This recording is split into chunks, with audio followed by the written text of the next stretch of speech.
Hi, and welcome to week 9. You're viewing the video, so you've already started the very first activity. Our second activity is our social emotional learning activity. You're going to view this video and respond to the questions after viewing the video based on your observations from the lesson. Use the social emotional cultural anchor competencies framework below. You can use the guide if you need that as well. But you're going to answer these questions. Which social, emotional, and cultural anchor competencies and accompanying teacher moves do you see taught and or modeled in this lesson? If you remember correctly, when you look at that wheel, you'll see the anchor competency, and it may be more than one, it may be only one, and I'm not expecting you're going to find every single one, but at least the ones that you so far can determine are the anchor competencies being used, and what are the teacher moves? Remember the teacher behaviors, that's the other ring in the framework. What evidence do you see for each anchor move you selected? So you're going to state the anchor competency, you're going to state the teacher move, and then you're going to provide some evidence. You can refer to the framework to guide your analysis. The second question is, how do you think the teacher's attention to these anchor competencies may have contributed to her students' academic success and ability to thrive? Third, what do you think this teacher would need to do during the first 6 weeks of school to get to this point? We do a lot of work the first 6 weeks in regards to procedures, practices, our expectations of the kind of behavior we want in the classroom, and we practice that. We practice that over the first 6 weeks. You have to remember, when students come to your classroom, it's the first time they've been in your room. It's the first time they may have worked with you. They may not know your expectations. Your room may work differently than the room they were in previously the year before. So you do need to spend time and share your expectations, share the practices and the reasons why you are practicing them, and any procedures that you want students to follow throughout the whole year. You even have to do that when they come back from an extended vacation. Even virtually online, you have to do those kind of things. You have to practice what is the expectations for you and for them to be. Can their camera be off? When can their camera be on? When do you expect it to be on? When can they turn it off? Those kind of things. How do they mute themselves? When they should mute themselves? What to do about unexpected interruptions, people in the background, people in their home, those kind of things. So even virtually you practice that as well, but you also physically in class do that well. And so think about what the teacher might have needed to do to get the students to behave in the way that she's asking them to behave and to respond in this brief video. And then reflect on all of this. What's one takeaway for your own practice? What is one thing that you saw, that you related to, that resonated with you in regards to this lesson that you want to make sure you include in your practice, in your teaching, in your skills? Here is the framework. You can click on that. If you don't have that already, here is the guide in case you'd like to do that. Now you're going to read the second part of Chapter 11, which is on civics. And you're going to read pages 356 to 368, and then you're going to work on the Constitution. View the following video. What should every teacher know about and how and why the Constitution of the United States became the supreme law of the land in 1787? After viewing the video, create 5 questions that you would ask students about the information from the video.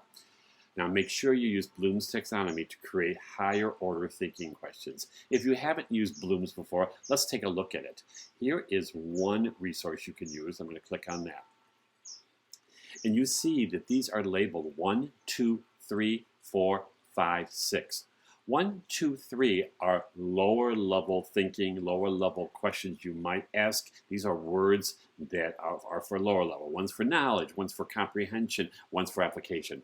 The higher order thinking skills are analysis, synthesis, and evaluation. And you will find those words that you might use in your questions then. These are level higher than just what is, and have them recite or write by rote memory something that they learned. This is more of analyzing synthesizing, and evaluating the type questions. If you look at the other resource, let me take you back to that resource here. It's a verb wheel. This wheel is not as much in level of higher order thinking, but again, you can see, if you remember, and these words are a little bit different because they have revised Bloom's over the years. His students have revised. So you understand that remember, and understand, and apply are the lower levels, although they're on the top of the wheel. Analyze, evaluate, and create are the higher level. So use words that you find in here in regards to forming your questions about the Constitution. The next activity is to explain how the Constitution embodies the purposes, values, and principles of our democracy. Explain at least 3 strategies to help students understand that the U.S. Constitution embodies the purposes, values, and principles of our democracy. Post the list of strategies you developed in this Dropbox. You're going to comment on 2 of your colleagues' postings. Use the information from the text to respond to this question. So if you're not sure how the U.S. Constitution embodies the purposes, values, and principles of the democracy, make sure you refer back to the text. You can also Google and find any information that has on the internet, and that's probably where you'll find some of your strategies. The last but not least independent activity this week is to look at a Constitution website and develop a discussion guide. You're going to research a website for any grade level to learn about the Constitution. You're going to create a discussion guide that's 10 questions. Now, these might be clues or hints, depending on what kind of product what kind of guide you're developing, that might motivate students to locate information to learn from the information on the website.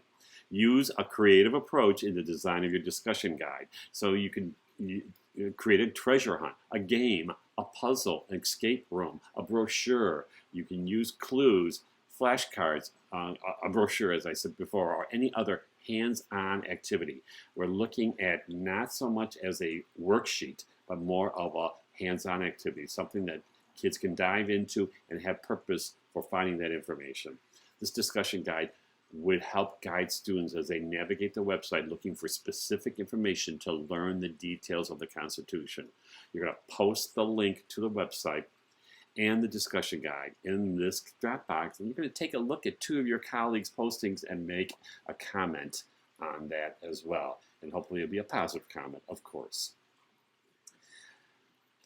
The last activity this week is the group activity. And if you notice here in the main menu, I put that first because I really would love for you to start working on this, and you actually need to do something first. This week you will need to sign up for a group. But let me share out the information from the group work this week so you have a better understanding. Groups this week have been assigned parts of the Constitution. Your group will create a visual portrayal of the parts of the Constitution assigned to the group using the Jamboard. Please make sure your group uses the board identified by your group number. You'll be able to see all of the group's Jamboards. When your group has completed the Jamboard, each member of the group should add post-it notes of positive feedback on each of the other group's Jamboard. So you may now select the group you would like to be a member to participate this week. You need to select your group by Tuesday evening by 11:59, or I will assign you to a group. And then you work on that. Please don't wait for your group to post Sunday night because you will not have any post-it notes on your page. And I'm going to take you to that so you can see. You see each group here, which part of the Constitution that they are responsible for. You're going to create a visual portrayal. You can add a few texts if you need to. You're going to use this Jamboard here. The explanation again is here. And you're going to find your page. You should be able to edit. I made it so you can edit. This would be for group 1. So if you're in group 1, you're going to work on the preamble and Article 1. If you're in group 2, you're going to work on Article 2. You're looking for visual portrayal with a little bit of text if you need it. And so forth and so forth. You pick the Jamboard that your group is responsible for. And you're going to then you don't even need to post it because you will have that link here already. You can post the link, I guess, into your response. Maybe you should do that. But please, please, please this should be the first activity you do this week so that you are done. By Tuesday, you need to pick a group, and you do that through clicking on the self-enroll part of your response and pick the group you want to be in. And then you start work. And by Wednesday, I will look at Tuesday night. On Wednesday, I will post the rest of the group's names, anybody who did not get on and work on that. And I would try to have that done soon. So you can work on your part. You can find some visuals, and then as you are working on yours, you may see other groups, and you can start posting post-it notes on those Jamboards too. If you need help in posting post-its, let me know. Otherwise, that's the work for this week. And if you have questions, please don't hesitate to email me, ask me. We can Zoom if you need to do that, whatever the case may be. Otherwise, I'll see you online.